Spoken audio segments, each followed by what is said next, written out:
Hey there you guys, so I just wanted to do a quick video because Nicole suggested this and I'm kind of going to tweak her idea a little bit. But Nicole suggested that I do a video about kind of weird bookish purchases, like having multiple copies of the same book. I'm just going to talk about my bookish purchases that I've done over the last few years. So, and some of them to bookish people won't seem weird, but to people outside of the book community and people who don't read and don't understand the love of books and how you want to own as many copies as you can. I've had a lot of pushback in my friend circles from some of these purchases because people just don't understand well, you already have the book, so why do you need another one? Or if you're going to get that one, get rid of your old one, that sort of thing. So first off, I wanted to show this. I haven't gotten it out of the box yet because I haven't used it yet, but it was a Bookish mug that I bought at the museum in Washington, D.C. when I was there a couple weeks ago. And it has 24 of the banned books in the U.S. Printed on the side of the mug. So there's like Huckleberry Finn, what are some of the other ones? Kill a Mockingbird, Tropic of Cancer, Satanic Verses, just 24 banned books in the US at certain schools and things like that. So I thought that mug was really, really cool, and so I wanted to show that off. The rest of these are book purchases that I've made over the last couple years. And all of them except for one that I'm going to talk about are all in the same, well, no. All but two of the books are all by the same author. So the first bookish purchase that I made was Wicked while I was in London a couple summers ago. Now, the book as a whole is not weird, but we went and saw this musical that same evening after we'd bought these books. So my friend and I, instead of having the cast sign our programs, had them sign the inside cover of our book. So the cast members that we got to meet as they walked out of the theater while we were in London, we had them sign our book instead of our programs, which was kind of cool. And so having this book, and when I eventually read it, because I haven't read it yet, I've seen the musical, but I have not read it yet. When I eventually do read this, it's like I'll know that the cast members who were in Wicked on the West End at the time when I was there signed this book and touched this and whatever. So that's kind of a special thing for me. The other ones that, I guess I'll go into these because I put the stack too far away from me and I'm regretting it now because I'm gonna drop them. I didn't drop them. I'm so excited. So the other two books that I just have multiple copies of that many people probably would be very confused as to why I have so many copies of this book, but I love the book, so why not? About 3 or 4 years ago, I bought the box set of the entirety of the Anne of Green Gables series. So I have books 1 through 8 in that entire series, and I'm continuing to collect Ellen Montgomery's books so that I can continue to read her novels, not just the main series that she's written. But I have purchased 2 more editions of this book, and I plan to get many, many more. There's a specific edition of this book that is specific to the Victoria and Albert Museum in London that you can order on Amazon, and I really, really want that edition because I loved the V&A while I was there, and when I go back to London eventually, I want to go back there because we didn't get much time, so I'm gonna be able to go and kind of just walk through that museum really, really slowly and just take everything in. But there's a specific edition of Anne of Green Gables that they sell at the V&A that I really, really want. So yes, that's one of the things that I'm going to end up ordering here soon. But I got this. This is the Puffins Classic version of Anne of Green Gables, which is super, super pretty. And then I got this at a used bookstore that's, I'm guessing it used to have a dust jacket, but it just doesn't anymore. And it's just very pretty, and the chapter headers are in color, and it's just a gorgeous book. And there's illustrations in it, and it's super, super pretty and adorable. And I feel like there's another, yeah, there's it's a cute book to read, and I think maybe the next time I read this book, I'll read this edition, just because it's different. I read the other one last time I read it, you know. And then the rest of the books are Percy Jackson books by Rick Riordan. So I started reading Percy Jackson in 5th grade and fell in love with these characters. The first 4 books had been out, well, not right out when I was in 5th grade, but at least the first 3 books were out when I was in 5th grade, and then I read the first one and then just continued to read in the series. So I have accumulated many editions of these books over the years. So these versions, which I know they're not in order, are the books that I got way back when. So this edition of The Lightning Thief has been read and broken and like the spine's all messed up. I've read this version of the book probably 10 times at least. Probably more than that, honestly, because up until I started BookTube, all I would do is reread books. I didn't obtain very many new books very often, so I read the same series over and over and over again, which is why I've read like the Mother-Daughter Book Club series so many times, and I've read this series so many times. So I've reread these books, and I haven't reread them in a few years because I've been focusing on reading new novels, which is why this year I'm focusing on rereading and blah, blah, blah. So I've read this version so many flippin' times. And same with Sea of Monsters, Titan's Curse, and Battle of the Labyrinth.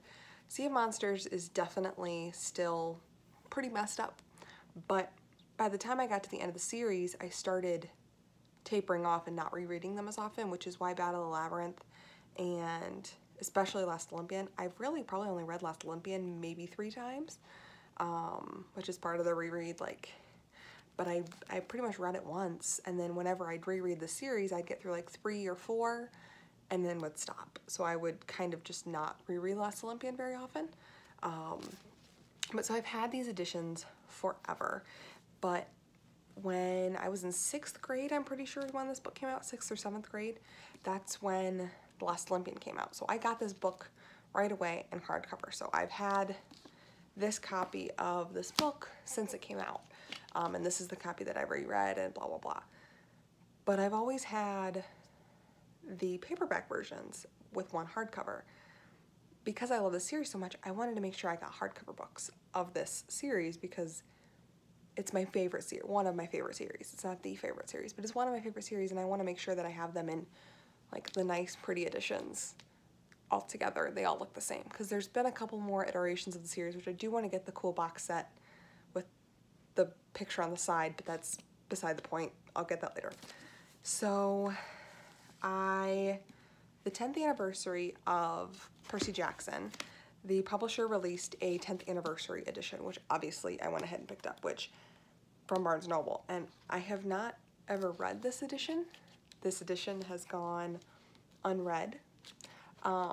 It's got like the different covers and stuff throughout the different countries and stuff, and so, but I've never read this version of it before, and like the inside cover has all that, which is the box set, and so it's just super, super pretty, and I love this edition, but I've never read it, which is fine.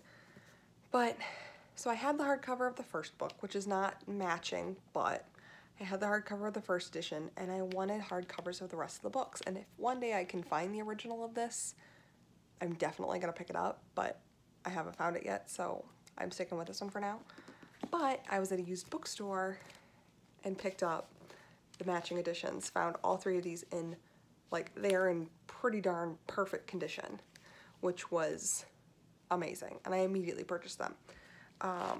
But I got some pushback from a couple of my friends saying, well, why are you buying those books if you already have them? Like, they didn't understand the concept of that it's my favorite series and I am willing to have as many copies of this book as possible because they're amazing and I love them. I don't care if I ever read these editions, they're just gonna look pretty on my shelf.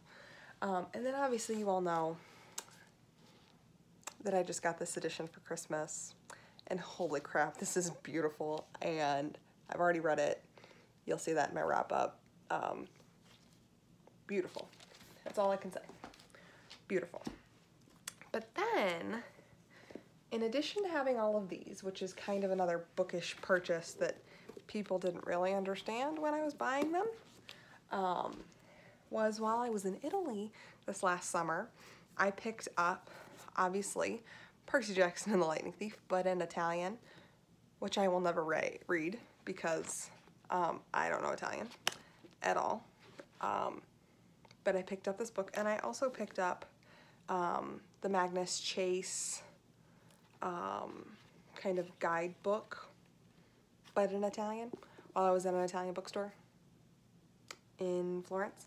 But it's just so cool to have these books because I know that these are keepsakes that I will always remember, but they're books that I like and love. Like Percy Jackson, obviously, I love that book. So it's like I will always love these. So having them as my souvenir, which is what I'm going to start doing as I go on international trips, is focusing on buying a couple of souvenirs that are like, you know, the I love blah blah blah or something with the city on it, but also focusing on, if I find a bookstore, going in and buying a book that I love in the native language. Like I might just have a collection of Percy Jackson books, but all in different languages, which I think is kind of cool, and different editions and everything, because those are the editions and those are the keepsakes that I'm going to remember the most and have the most appreciation for. I'm never going to be able to read them, which is what people don't understand. Like, well, if you're never going to read the copy, why would you buy it? But for me, being obviously a reader, and you guys know I'm a reader and you guys know how this is, having multiple editions of a book is sometimes like the most awesome souvenir you can ever get. So anyways, that's it for this video. I just kind of want to talk about like bookish things, and as I get bookish things from other places, I'll either tweet about them or upload another video when I have enough stuff or whatever. Let me know if you down below, guys, if you have any video ideas for me. If you do this as well, let me know, because I want to make sure I'm not alone. I know I'm not, but just for gratification. But yeah, let me guys know down below, guys, if like you guys have any video ideas for me. Thank you, Nicole, for giving me this idea. I know you're like one of the only people who ever gives me ideas, and I thank you for that. I have quite a few video ideas for this year, but I want to kind of wait and do some of them first off until I've gotten my TBR pile down a little bit before I film my current TBR pile video for you, because I want to do it properly. I want to actually show you guys the book covers rather than just reading through them like I did last time. But yeah, but I want to make sure I have the number down a little bit before I do that, because I know it's going to be a really long video because I don't have the capacity to edit right now. So I know that it's going to be a longer video, so I want to try and go through it quickly, but I have a lower number of books. So give me till like April, and then you guys will probably see or maybe I'll wait till like June or July, so it's like halfway through the year, right around Booktubeathon, that sort of thing. But anyways, that's it for this video. Follow me on Goodreads, guys, because I am already doing really, really well for my Goodreads goal this year. I don't want to jinx it, but I'm doing really well, and I'm really proud of myself.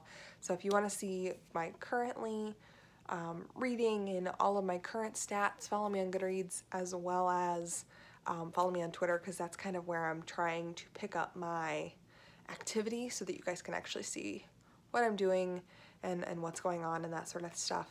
But yeah, anyway, that's it for this video. Bye!